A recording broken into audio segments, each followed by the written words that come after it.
का नंबर जो होगा पॉजिटिव नहीं आएगा। अरे कुछ क्वांटिटी में लाएगा ना, तो पॉजिटिव नेगेटिव तो कभी नहीं आ सकता। ठीक है, अब ऐसा नहीं है कि ये एक तरह का कांस्टेंट भी है, क्योंकि वो लिमिटेड मंगाएगा, लिमिटेड सप्लाई होगा उसका। उस दुकान को जितना कैपेसिटी, जितना उसका जरूरत होगा उतना ही ना मंगाएगा वो। चलिए बाद में आप समझ लेंगे कांस्टेंट क्या है। ये भी एक कांस्टेंट है एक्स और वाई। ठीक है, इसको आप क्वेश्चन के हिसाब से समझेंगे। सुनिएगा, तो यहाँ पर सिनेरियो क्या बना आपका कि एक्स भले 0 हो सकता है लेकिन नेगेटिव नहीं होगा। एक्स 0 हो सकता है, उसका मन किया कि वो ऑर्डर में चेयर नहीं मंगाया, खाली टेबल मंगा लिया, तो एक्स 0 हो सकता है लेकिन नेगेटिव होगा नंबर, -1 होगा, -5 नहीं होगा। ठीक है, तो यानी हम बोलना चाह रहे हैं कि x जो होगा वो ग्रेटर देन और इक्वल टू 0 होगा और y जो होगा ग्रेटर देन इक्वल टू 0 होगा। और ये भी एक कांस्टेंट है, ये भी एक क्या है, कांस्टेंट है। तो इस कांस्टेंट को क्या बोलते हैं, सुनिएगा ध्यान से, इस कांस्टेंट का नाम है नॉन नेगेटिव कांस्टेंट। क्या नाम है, नॉन नेगेटिव कांस्टेंट, है ना, नॉन नेगेटिव कांस्टेंट। ठीक है, क्योंकि नंबर ऑफ, अरे वो सब्जी वाला है भाई। जो ऑर्डर होगा, ध्यान दीजिएगा यहाँ पे, ठीक है, जो ऑर्डर होगा नंबर ऑफ टेबल और नंबर ऑफ चेयर का, वो कभी भी नेगेटिव नहीं हो सकता। 0 हो सकता है लेकिन वो नेगेटिव नहीं होगा।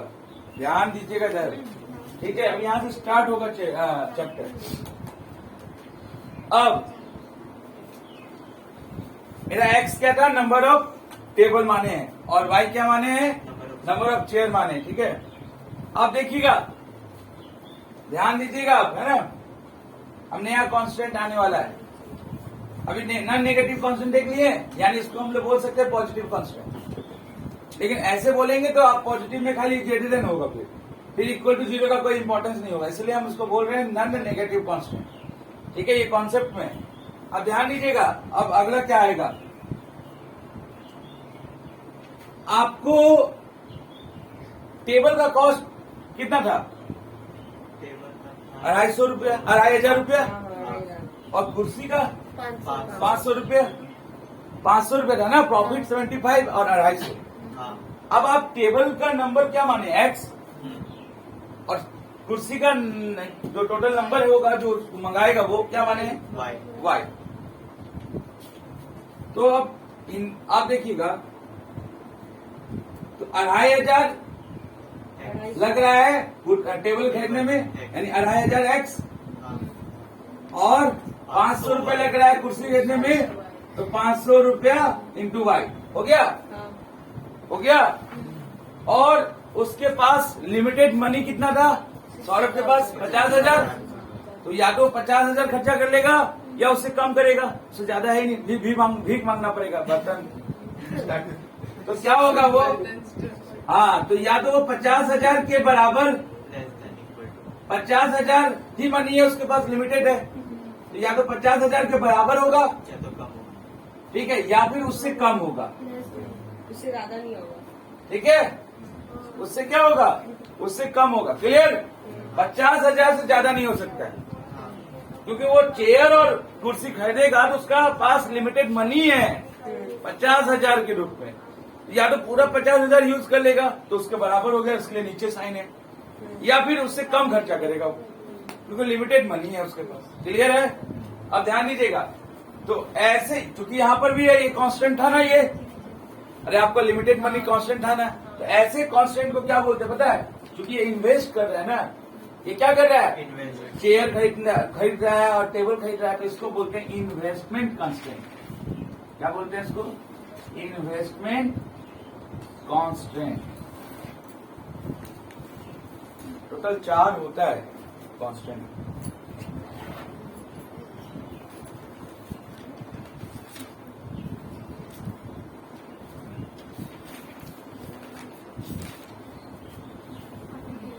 अब अगर इसको आप छोटा करके लिख सकते हैं तो क्या होगा, 500 कॉमन ले लें। आपका आवाज मतलब आपको डिस्टर्ब कर रहा है, भी ध्यान यहाँ नहीं होगा, और समझ लीजिए 4x plus 500 कॉमन ले लिए, है ना, सबसे छोटा यही है। तो यहाँ पर क्या आ जाएगा, 5 5 जा 25, 5 5 जा 25 प्लस y लेस देन 50,000। नहीं 5,000। अरे रुकिए ना, 500 जाएगा, अभी हम कहाँ भेजे, 500 यही है। अब यहाँ पे देखिए 5x plus Y less than, अब क्या हो जाएगा, नीचे आ जाएगा 500, 2 जीरो से 2 जीरो कट गया, 5 दे 50, कितना आया, 100 आ गया, आ गया। चलिए, तो ये मेरा पहला कांस्टेंट था, ये मेरा दूसरा था, अब ये मेरा क्या हो गया, तीसरा कांस्टेंट बन गया। क्योंकि इसको आप ऐसे बोलेंगे या फिर इस पूरा दोनों को एक ही मान लीजिए, ऐसा भी कर सकते हैं। इसको आप एक ही मान लीजिए, क्योंकि नंबर है दोनों, चेयर और टेबल को, उसको क्योंकि इसी दोनों को ना हम लोग बोलते हैं नॉन नेगेटिव कांस्टेंट। तो ये कांस्टेंट आया, पहला कांस्टेंट, ये दूसरा कांस्टेंट आया, ठीक है। ये कितना कांस्टेंट आया, दूसरा कांस्टेंट आया, ठीक है। चलिए ऊपर बिठाया जाए, समझ में आया। अभी दोनों को सेपरेट, क्योंकि ये दोनों जरूरी है उसका बिजनेस के लिए, तो वो एक कांस्टेंट हो गया, क्लियर है। ये दूसरा कांस्टेंट, क्योंकि उसके बाद इन्वेस्टमेंट कांस्टेंट 50,000 है, 2,500 रुपया दाम था कुर्सी का, 500 रुपया चेयर का, तो वो कितना इन्वेस्ट कर सकता है, तो वो हो गया इन्वेस्टमेंट कांस्टेंट, क्योंकि लिमिटेड मनी है। अब तीसरा देखिएगा कांस्टेंट आने वाला है, देखिएगा। अब उसके पास क्या का लिमिटेड था, स्टोरेज। अब उसके पास क्या का कांस्टेंट, मतलब क्या लिमिटेड था, स्टोरेज का। स्टोरेज क्या था, 60 से, मतलब उतना बराबर हो सकता है, उससे कम हो सकता है, उससे ज्यादा नहीं हो सकता है। तो ये 60 किसके लिए था, टेबल और चेयर के लिए, टेबल और चेयर का सम। यानी हम यहाँ पर बोल सकते हैं कि टेबल और चेयर मिला के उसका स्टोरेज या तो 60 के बराबर हो जाए या 60 से कम हो जाए। तो एक नया कांस्टेंट आया, इसको हम लोग क्या बोलेंगे, इसका नाम है स्टोरेज कांस्टेंट। क्या नाम है, स्टोरेज कांस्टेंट, ठीक है। अब आपको सारा कांस्टेंट मिल गया, 4 हम बोले थे ना, 1 2 3 4, 1 2, इसको हम एक मान लिए हैं, क्योंकि ये दोनों एक ही चीज है, नॉन नेगेटिव कांस्टेंट है।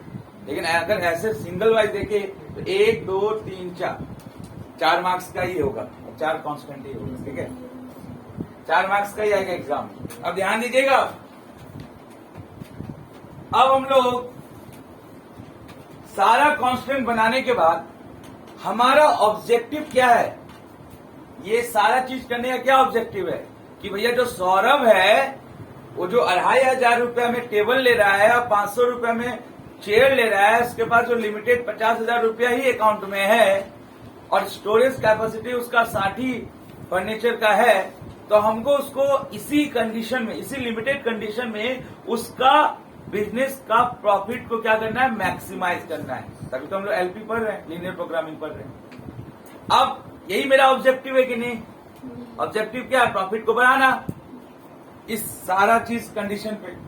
तो ध्यान दीजिएगा, तो यहां पर एक जो ऑब्जेक्टिव है, या फिर अगर कोई इंडस्ट्री वाला होगा वो क्या करेगा, अपना प्रॉफिट बढ़ाने के लिए कॉस्ट को कंट्रोल भी करेगा, तो कॉस्ट को मिनिमाइज करना भी है, ये भी एक तरह का हम बोल सकते हैं। ये मेरा ऑब्जेक्टिव होता है बिजनेस में, मेरा नहीं, जो बिजनेसमैन का, या तो प्रॉफिट को बढ़ा दो, मैक्सिमाइज कर दो, या फिर कॉस्ट कंट्रोल मिनिमाइज कर दो पूरा, ठीक है। तो ये दोनों ऑब्जेक्टिव होता है एक बिजनेसमैन का, ठीक है ना, बिजनेस, या ऐसा बोल सकते हैं कि एलपी का ऑब्जेक्टिव होता है, लीनियर प्रोग्रामिंग का ये ऑब्जेक्टिव होता है।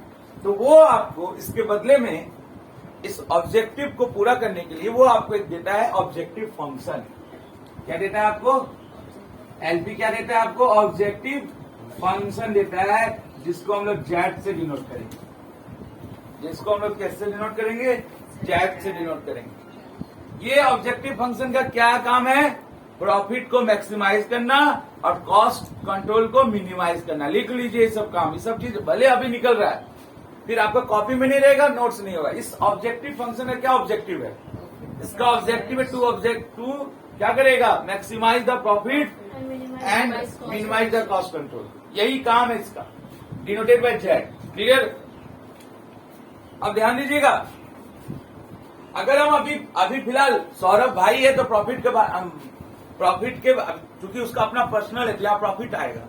और जब इंडस्ट्री वाला काम में क्या होगा, वहां क्या है, कम्युनिटी है, पूरा एकदम सोसाइटी है, तो वहां पे हमको कॉस्ट कंट्रोल करना पड़ेगा।